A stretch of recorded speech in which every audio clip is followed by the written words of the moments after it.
Hey guys, welcome to another edition of Gaming Night. This is going to be my review of Robot Quest Arena by Wise Wizard Games. And this is my thoughts of actually playing the game after playing it 3 times so far. I've played it with a 3-player game and a couple of times as a 2-player game. So that's what's me going under the belt. I do not have the Kickstarter stuff, so this is just based off of the initial 4 robots plus Jaws, which is one of the ones I got from on Amazon. So still haven't gotten Kettle, which Kettle adds some defense cards. So I won't be able to talk about that. So we're strictly just going to go on the 4 robots that come with the game and then Jaws. So okay, so far as accessibility, the concept is cards feel good. The boards are really thick. Tiles are nice and thick. Minis are well painted and extremely durable and weighty. The only other complaints are that the box will store everything and it leaves the robots loose, and the well for the victory points fits them a little too well. I ended up having to bag the red cubes because and leave them in the baggie, put them in the box, just because they get stuck. As far as the blue cubes and the red crystals, you can pretty much put them into the wells without them getting stuck. I don't know if adding kettle would if you would need to store those blue ones in a baggie after that, because every time you buy a robot, they come with their own health cubes and victory points to put in your box, so you can play multiple player games. Because initially you can only play up to 4 players, but now that I got 5 robots, I can play 5 players. You can go up to 6 players right now, so you have a total of 6 robots, and they have an FAQ a thing that shows you where you put the other spawning points based on the number of players. So there's that. And then the accessibility. It's worth noting. Anyone familiar with a deck builder concept, like unlike Star Realms, this one requires a lot less math. I do stress the everybody will have the same card. So unlike some games like Star Realms, you don't have a unique deck. Everyone's gonna have the same card. So just like Dominion or whatever, you're all gonna start with the same cards. But what you build upon in the game is good. Fun factor: this is a 10 for me. Uh, Depth, despite not having any factions or unique robot starting abilities like with decks, there's a lot more depth to it, because unlike other deck builders where you're just focusing on buying cards to add to your deck and use them later, this one you have to decide whether you want to use your robot to move with the batteries, or do you want to use the batteries to buy cards, or do you want to use some of your batteries to push another robot into something else. So there's a little bit of thinking going on other than just buying cards. So so not only not having, it's like, well, there's nothing in the shop that you want to buy, but you want to get close to this robot and whack them a few times, so you got a weapon in your hand. You can move your robot, use your weapon, boom, boom, boom, and if you still have some money left over, you can buy another card. You purchase that, slip it in. So the currency is batteries. So but it's also your movement. It's your stuff like that.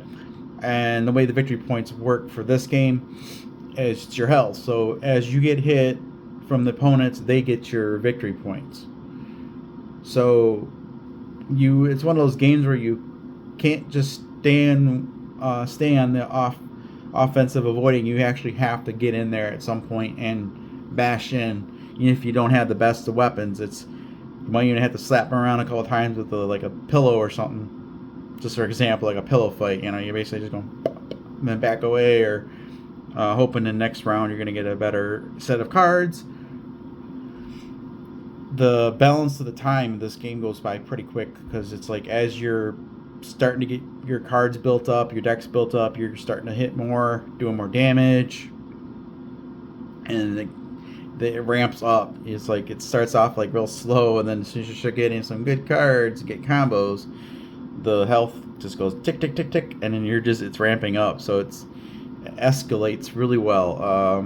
There's no downtime really. It's like while you're not, while your opponents are going, you're engaged in what they're doing, what they're buying, because you're gonna like, well, if they're buying that, let's see what else comes up. So you have plenty of decisions to make, even though that there's no wrong card to buy. There's just better cards that might be better at a certain time. But like I said, every card has got some use to it, whether it gives you more batteries to pump into buying more expensive cards.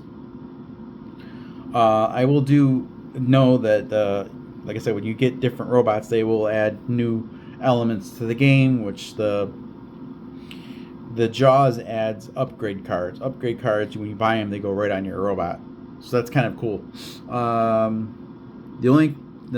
the cons, the only con I can issue is the one issue with the box, with the not having everything loose in there. But if you use if you got like me, you're gonna customize the box or find a way to sort stuff. It won't be that big of a problem. And then the other thing is, you're gonna have for the first few games, you're gonna probably have the booklet open up to where the tiles are, so that people know what the tiles are, because there's no single sheet for it. There's no reference card for it, but that's easy fix. You can go on and print it up one yourself, because with the tiles, I mean, once you've played the game a few times, the tiles are gonna be like second nature, and they give you a variety of different tiles. So, and then each robot you buy adds their own unique tiles. Excuse me. So, the final thoughts: despite the above issues, if it's not clear, this game is actually a huge hit with our gaming group.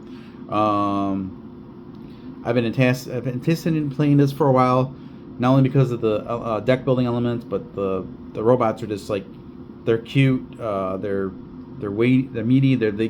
It's got a lot of that table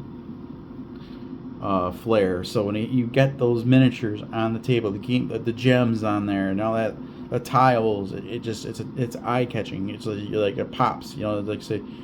It's like someone's gonna be like, oh, what's they playing with? It looks cool, because the components are top notch. Also, with that being said, the game isn't super complex. There's not a lot of math involved, not a lot of do this, do that. So there is combos, but it doesn't get out of hand like some games do. So you get a lot of math to track everything. The way they have the scoring is easy to tell if you got who's in the lead, who's not.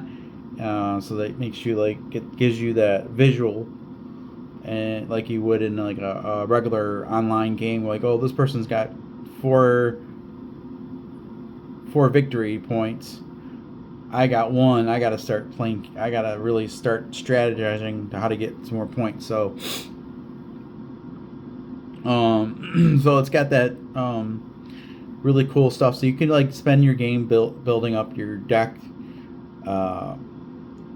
But in the reality of it is, you're going to eventually have to know when to stop focusing on deck building and start going out there and bashing a few robots in. So this is very kid-friendly imagery. There's nothing violent, but if you don't want to have robot-on-robot violence, because there's hammers, saws, acid, and what else, and things like that. But it's all pretend violence. So, but if you don't like robot-on-robot violence with your kids, you may want to stay away from this. But visually and thematically, this is not like Clank in Space or Dinosaur Island or Wingspan or anything like that. But what it is, it does a really good job. So if you don't really like deck builders, then this probably won't be your cup of tea. But if you've liked them in the past, but you're feeling a little burnt on them and want to try something unique, a little bit different spin with a deck builder, this is definitely worth a look. I really enjoy it. I like deck builders, but I like the fact that this is it's very accessible. There's no bad purchase in the game when you buy a card. There's not going to be oh, I bought this card and it's going to be sitting in my deck and I'm never going to use it. then it's dead weight every time it comes up. And then there's a way to thin your deck out. There's a trash heap you can trash your cards in, get rid of some of your batteries to make room for some better cards.